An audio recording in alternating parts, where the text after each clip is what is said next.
पुराने समय की बात है। भारत के एक छोटे से गांव कौशाम्बी में एक युवक रहता था जिसका नाम समीर था। समीर साधारण किसान परिवार से था और अपने माता पिता की मदद करता था, लेकिन उसका मन खेती बाड़ी में नहीं लगता था।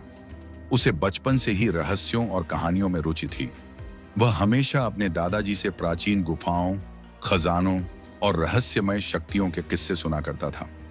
एक दिन जब समीर गांव के बाजार में सामान लेने गया तो उसकी मुलाकात एक अजीब से व्यक्ति से हुई जो ऊपर से नीचे तक एक काला पोशाक पहने हुए था।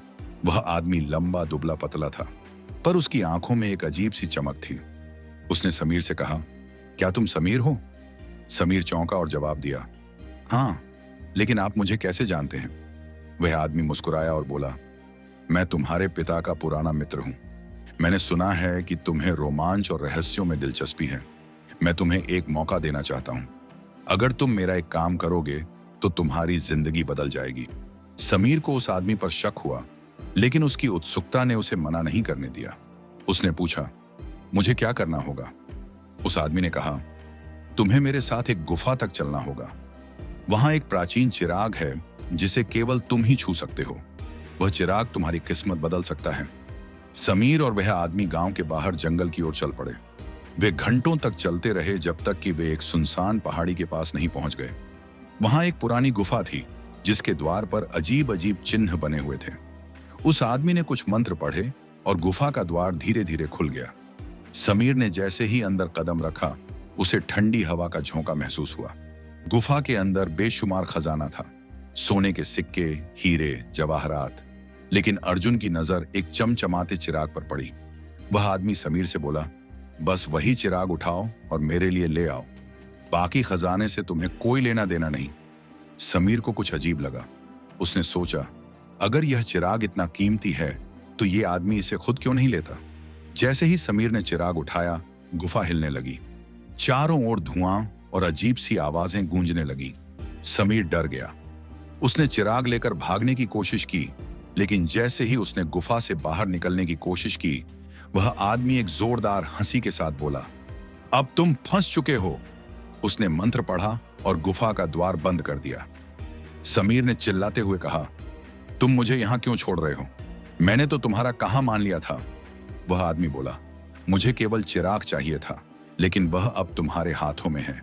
इस चिराग में एक रहस्य छिपा है, लेकिन उसे समझने के लिए तुम्हें यहां मरना होगा। समीर गुफा में अंधेरे में फंसा हुआ था। उसके पास कोई रास्ता नहीं था। उसने चिराग को ध्यान से देखा। यह साधारण चिराग नहीं लग रहा था। उसने जैसे ही चिराग को साफ किया, उसे एक तेज रोशनी निकली और एक विशाल जिन्न प्रकट हुआ। जिन्न ने कहा, मेरे मालिक, मुझे बताओ, मैं तुम्हारी हर आज्ञा का पालन करूंगा। समीर हैरान था। उसने कहा, मुझे यहां से बाहर निकालो। जिन्न ने उसकी बात मान ली और समीर को गुफा के बाहर पहुंचा दिया। समीर ने जिन्न से पूछा, यह चिराग आखिर है क्या, और वह आदमी इसे क्यों पाना चाहता था? जिन्न ने कहा, यह चिराग सिर्फ एक साधारण वस्तु नहीं है। इसमें अनंत शक्तियां हैं, लेकिन यह चिराग केवल उस व्यक्ति का साथ देता है जिसका दिल साफ हो। वह आदमी जिसने तुम्हें फंसाया, दरअसल एक शैतानी जादूगर है। वह इन शक्तियों का गलत इस्तेमाल करना चाहता है। समीर को अब समझ आ गया था कि उस आदमी के इरादे खतरनाक थे। उसने जिन्न से कहा, मुझे उस आदमी के इरादे ठीक नहीं लगते। उसे रोकना होगा। क्या तुम मेरी मदद करोगे? जिन्न ने कहा, आप मेरे मालिक हैं। आपका हुक्म मानना ही मेरा काम है। समीर ने जिन्न की मदद से जादूगर का पता लगाया। जादूगर एक बड़े महल में रह रहा था और उसकी योजनाएं बहुत खतरनाक थीं। वह चिराग की शक्ति से पूरे राज्य पर कब्जा करना चाहता था।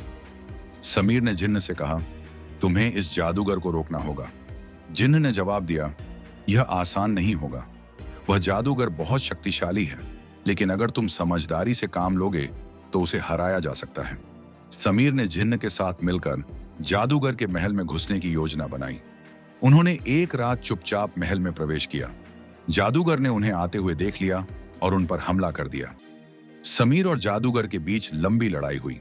समीर ने अपनी सूझबूझ से जादूगर का जादुई लॉकेट छीन लिया, जो उसकी शक्ति का स्रोत था। जैसे ही लॉकेट टूटा, जादूगर कमजोर पड़ गया। जिन्न ने उसे हमेशा के लिए कैद कर दिया। समीर ने चिराग की शक्तियों का इस्तेमाल अच्छे कामों के लिए किया। उसने अपने गांव की मदद की, गरीबों की मदद की और राज्य में शांति स्थापित की। वह जानता था कि यह चिराग एक जिम्मेदारी है, न कि केवल शक्ति का स्रोत। लेकिन समीर के मन में हमेशा यह सवाल बना रहा, अगर चिराग की शक्ति इतनी अनमोल है तो क्या इसे हमेशा के लिए सुरक्षित करना चाहिए? उसने फैसला किया कि वह चिराग को एक ऐसी जगह छुपाएगा जहां कोई इसे गलत इरादों से इस्तेमाल न कर सके। समीर ने चिराग को एक गुप्त स्थान पर छिपा दिया और सोचा कि अब सब कुछ शांत हो गया है। लेकिन उसे यह नहीं पता था कि जादूगर की हार के बाद उसके शिष्यों ने उसके बदले की कसम खा ली थी। जादूगर के कुछ शिष्य जो गुप्त रूप से उसकी शक्तियों और योजनाओं में विश्वास करते थे, चिराग को वापस पाने की कोशिश में जुट गए।